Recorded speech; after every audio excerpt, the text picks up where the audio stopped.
human values education, a teacher is the one who gives birth to who he or she is. She gives birth to who he is. It transmits his personality, his person. So a teacher, first of all, is before he teaches, before he transmits.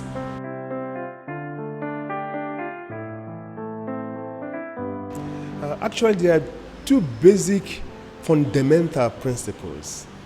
Principles are that which makes human value education what it is. And there are two. The first principle of human value education is that the human values of truth, right conduct, peace, love, and non-violence, these values lie within every human being in fullness. That every human being embodies love. Every human being embodies truth in its fullness. Every human being embodies righteousness in its fullness, in its depth, in its expanse. How can I embody peace, the fullness of peace? I don't experience peace. How can you say somebody who is fighting embodies the fullness of non-violence? He doesn't experience that. But these values are like diamond covered with mud, or diamond covered in a mountain. And what we are seeing is the covering of who we truly are. What we are seeing is the outer shell of who we truly are. The human values are like fire, inherent in firewood.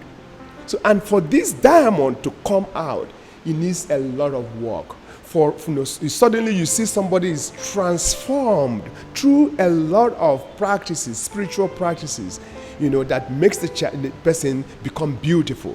And what really happens is that you are removing what he or she is not to bring out what he or she truly is. That's why Jesus Christ also says that the kingdom of God is within you. When he talks about the kingdom of God, he's talking about the values of love. The kingdom of God is made up of love, righteousness, peace. It's made up of non-violence. So these are unseen, intangible things that make up our true essence. And the fundamental principle of human value is that this essence lies in fullness in every human being without discrimination. And the second fundamental principle of human value education is that for these values to shine forth, for these values that are latent in every human being to become kinetic, to become active, the teacher and the parent has to be role models.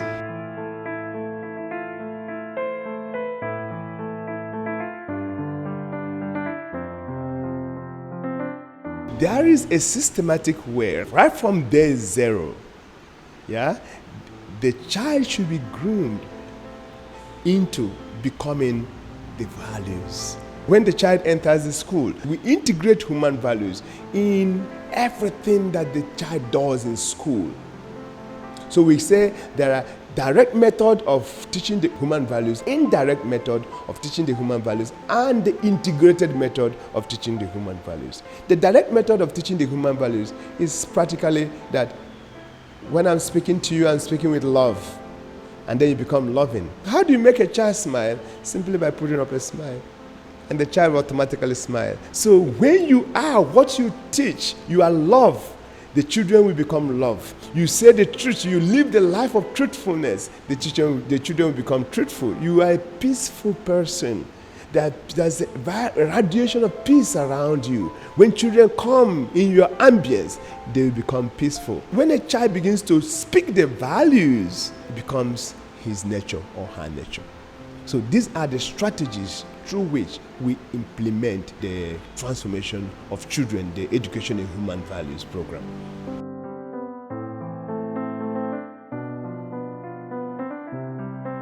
There is a lot of scientific proofs, but one of the strongest ones is in the area of neuroscience. Presently, there have been lots of research in neuroscience that tells us the importance of human values education. For example, when you cry, your mirror neuron is firing that crying emotion, is firing it. Now, when your mirror neuron fires that crying emotion, my own mirror neuron also fires the crying emotion. The same.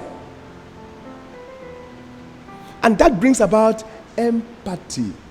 It is only through oneness that you can experience empathy. It's only when I feel what you feel that I can cry with you when you are crying, and that I can laugh with you when you are laughing. So science has proved this. Example. It sounds astonishing, it sounds psychic, but it isn't. These neurons are called mirror neurons. So the neuron fires when I reach for a cup and when I watch you reach for a cup. So what's a mirror neuron doing? When I saw this paper, I jumped off my seat, because it's what the neuron is signaling to the higher areas in the brain is, the higher areas are saying, the same neuron is firing now as would fire when you reach and grab a cup. Therefore, that's what that person is intending to do. So it's a mind-reading neuron. It's a neuron that's creating a virtual reality simulation of another person's mind, empathizing with the other person, so to speak, which is the basis of compassion after all. So it allows you to look at the world from the other person's point of view, and temporarily, of course. Now, it's interesting that while you do this, you don't actually leave your body and float out in space and look at another person. Why is that? The reason is the mirror neuron activity is partially inhibited by other signals coming from the frontal lobes, which say, look, empathize, put yourself in that person's shoes, view the world from that person's point of view, but don't literally leave your body. Through practices like meditation, maybe you temporarily suspend that inhibition, so you're able to genuinely adopt another person's point of view, therefore achieve genuine compassion or empathy. There are also mirror neurons in the parietal lobe, posteriorly, in the back of the brain, which are sensory neurons. But some of the sensory neurons will fire if somebody touches your holiness and I'm watching. The neuron fires. So again, it's an empathy neuron. If somebody pokes me with a needle, my anterior cingulate neurons fire, and I say, ouch, and I withdraw my hand. But if somebody pokes you with a needle, some of these same neurons fire, saying, my God, the same thing is happening to him as would happen if somebody were to poke me with a needle. Let me be compassionate, let me be empathetic. So what actually separates us from each other is this body. Once we go beyond this body, then we realize that we are one. And that is also what religion talks about, that we are one spirit, we are one consciousness, we are one awareness. So the area of neuroscience is the strongest proof of the teaching in human values education.